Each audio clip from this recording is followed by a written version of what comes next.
گئی کہ انسان کو اگر اللہ کی تقسیم پہ رضا نصیب ہو جائے تو پھر وہ سب سے بڑا حضور نے فرمایا غنی بن جائے گا. اس کے لیے زندگی کی مشکل ختم ہو جائے گی، ورنہ کروڑوں اربوں خربوں روپے بھی ہوں لیکن اس کو تسکین قلب نصیب نہیں ہوگی. اور جب بندہ اللہ کی رضا پہ راضی ہوگا بس اس کو زندگی میں بہاریں نصیب ہو جائیں گی. میں اچھی طرح جانتا ہوں ایک شخص تو ہمارا پیر بھائی بھی ہے، وہ بہت اعلیٰ عہدے پہ براجمان تھا وہ، لیکن اس محکمے میں حالات ایسے تھے، وہ ایسے چکر میں آ گیا کہ اس کو وہ کام چھوڑنا پڑا. اب وہ لوہے کی ڈلائی والی بھٹی پہ کام کرتا ہے اور تقریباً 20-25 کلومیٹر کے قریب فاصلہ ہے جو سائیکل پہ آتا جاتا ہے. تو میں نے ایک دن اسے پوچھا، میں نے کہا کہ اچھی ٹھاٹ باٹ کی نوکری تھی اور آپ نے چھوڑ کے اس کو اختیار کر لیا، اب صبح جاتے ہو، آج کل سردیاں بھی ہیں، نہر کا کنارہ ہے جہاں چل کے اسے جانا پڑتا ہے تو مشکل تو بڑی ہوتی ہوگی. کہنے لگا اس میں اللہ نے میرے لیے لذتیں ہی بڑی رکھ دی اور اللہ تعالیٰ اس کو زندگی عطا فرمائے. انسان جب اللہ کی رضا کے لیے کسی کام کا آغاز کرتا ہے اور گناہ کو چھوڑتا ہے، اللہ اس کے نیک کام کے اندر برکت ڈال دیتا ہے. کثرت اور چیز ہے، برکت اور چیز ہے. بہت سارے لوگ ہیں کثرت رکھتے ہیں لیکن برکت نہیں رکھتے، اور بہت سارے لوگ ہیں برکت کی دولت سے مالا مال ہیں اور برکت تھوڑے میں پڑ جائے تو برکت جب مالک ڈال دے تو پھر بندے کے لیے پریشانی ختم ہو جاتی ہے. اور آج ہمارے کٹھن حالات پیدا ہوئے، یہ کیوں ہوئے ہیں؟ اس کی ایک اور وجہ ہے جو آپ کے سامنے عرض کرنا چاہتا ہوں.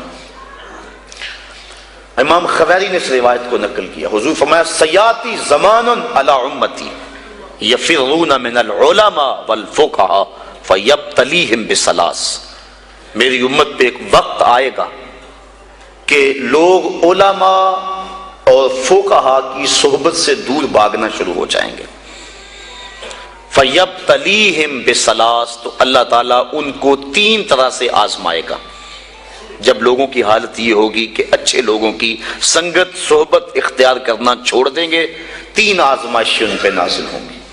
پہلی آزمائش یہی جس کے لیے آج کے مضمون کا سارا رخ ہی مڑ گیا، لیکن چلو یہ بھی ضروری باتیں میں آپ کی گوش گزار کر رہا ہوں.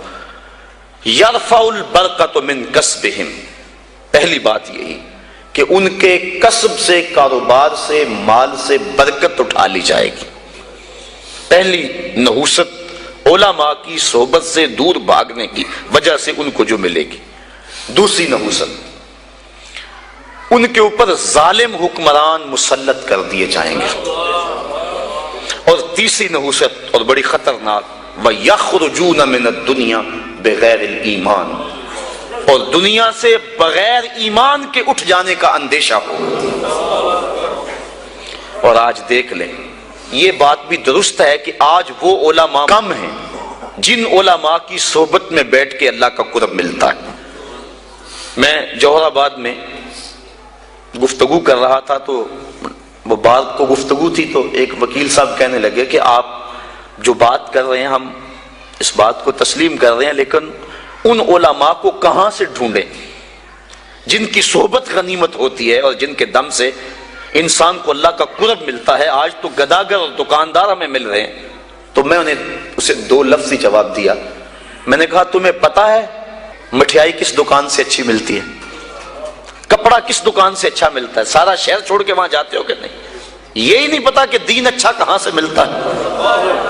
حضور کی امت کی خصوصیات میں سے ایک خصوصیت یہ ہے کہ قیامت تک اس امت میں اہل حق موجود رہیں گے.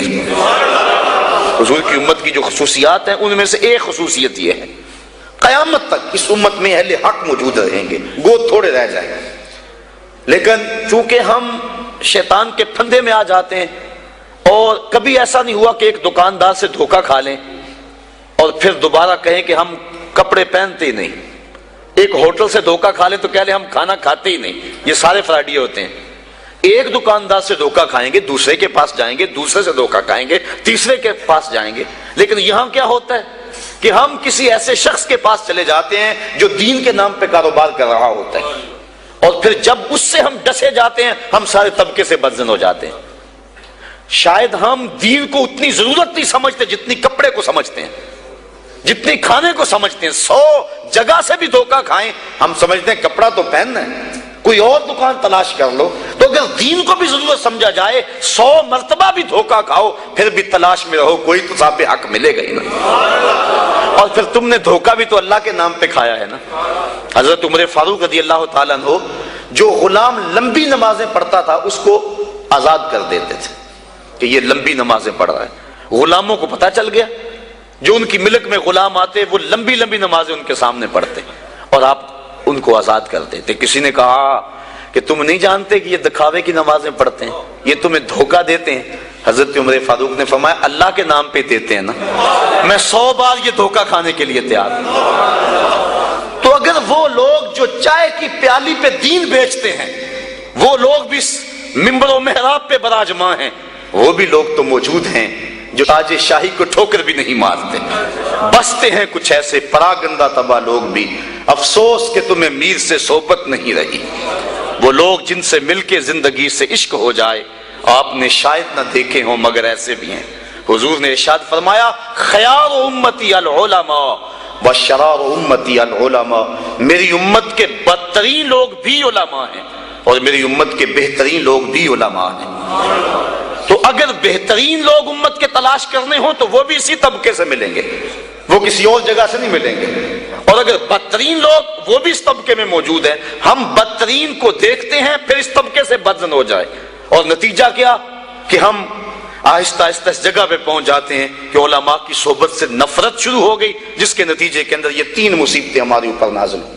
پہلی مصیبت یرفع البرکۃ من کسبہم، رزق سے برکت اٹھا لی گئی، اور دوسری بات کہ ظالم حکمران مسلط کر دیے گئے، اور تیسرا دنیا سے بغیر ایمان کے چلے جانے کا اندیشہ پیدا ہوا۔ اور آج ہے نہیں، لوگ بیرون ملک جانے کے لیے مرزائی لکھ رہے ہیں، کتنے لوگ ہیں ایسے؟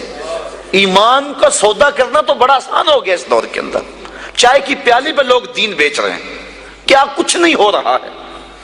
اللہ اکبر۔ حضور نے توبہ توبہ، حضور نے نشاندہی کی تھی کہ آدمی صبح کو مومن ہوگا اور شام کو کافر ہوگا، یصبح مومنا ویمسی کافرا، صبح مومن ہوگا شام کو کافر ہوگا، اور پھر فرمایا شام کو مومن ہوگا صبح کو کافر ہوگا۔ لا یبقى من الاسلام الا اسمہ ولا یبقى من القرآن الا رسمہ مساجدہم عامرۃ وہی خراب من الہدی، وقت آئے گا کہ قرآن صرف رسم کے طور پہ پڑھا جائے گا، اسلام صرف نام کا رہ جائے گا، مسجدیں زیب و زینت کے لحاظ سے تو آباد ہوں گی لیکن ہدایت کے نور سے خالی ہوں گی۔ جس دور کی نشاندہی کی گئی تھی کیا وہ اب دور موجود نہیں ہے؟ امام غزالی فرماتے ہیں جس دور کی نشاندہی اللہ کے رسول نے کی ہے، آج سے صدیوں قبل امام غزالی ہوئے ہیں، فرماتے ہیں وہ میرا دور ہے۔ امام غزالی فرماتے ہیں جس دور فتنہ کی نشاندہی حضور نے کی ہے وہ میرا دور ہے، اور یہ دور جس سے ہم گزر رہے ہیں یہ دور کیسا ہے؟ آج کیا ہو رہا ہے؟ حدود اللہ کو پامال نہیں کیا جا رہا، اسمبلیوں کے گنڈے اور بدماش اللہ کی حدود کو توڑ نہیں رہے، ان کو کون روکنے والا ہے؟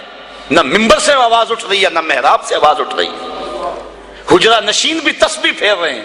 حضرت داتا گنج بخش علی اجمیری کشف الماجوب میں لکھتے ہیں کہ حضرت ابو اسحاق اسفرائینی جنگل میں گئے تو وہاں دیکھا کچھ صوفی گھاس کھا کھا کے گزارا کر رہے ہیں، گھاس کھا لیتے ہیں اللہ اللہ کرتے ہیں۔ تو امام ابو اسحاق اسفرائینی جلال میں آگے فرمایا آکلۃ الحشیش ہا ہونا انتم وامت محمد فی الفتن، تم یہاں گھاس کھاتے پھرتے ہو اور نبی کی امت فتنے میں مبتلا ہے۔ اللہ کو ایسے صوفیوں کی، ایسے تسبیح پھیرنے والوں کی ضرورت نہیں ہے، وہ تو ان لوگوں کا چاہنے والا ہے جو اللہ کے نام پہ سب کچھ قربان کر دیتے ہیں اور اپنا گھر کا سارا اثاثہ اپنی ہتھیلی پہ سجا کے کربلا کے میدان میں آ جاتے ہیں۔ تو آج کیا ہو گیا ہوا ہمیں اور ہم کس جگہ پہ کھڑے؟ یہ ایک الگ دکھ رہا ہے، اگر اس مضمون کو میں چھیڑ لوں تو یہ بھی ختم ہونے پہ نہ آئے۔ آج امت جس مشکل حالات میں کھڑی ہے اور پوری دنیا کے مسلمان جہاں کھڑے ہیں آج کسی سے مخفی نہیں، اور ہمارے حکمران کیا کر رہے ہیں، اور جو ذمہ دار لوگ ہیں جن کو اسلام کے نام پہ ہم نے ووٹ دیے تھے اور اسمبلیوں میں بٹھایا تھا کہ تم اسلام کی آواز کو دبنے نہیں دینا، وہ کیا کر رہے ہیں کس سے بھی مخفی نہیں ہے۔ الفاظ کے پردے میں جن سے مخاطب ہوں وہ جان گئے ہوں گے کیوں نام لیا جائے۔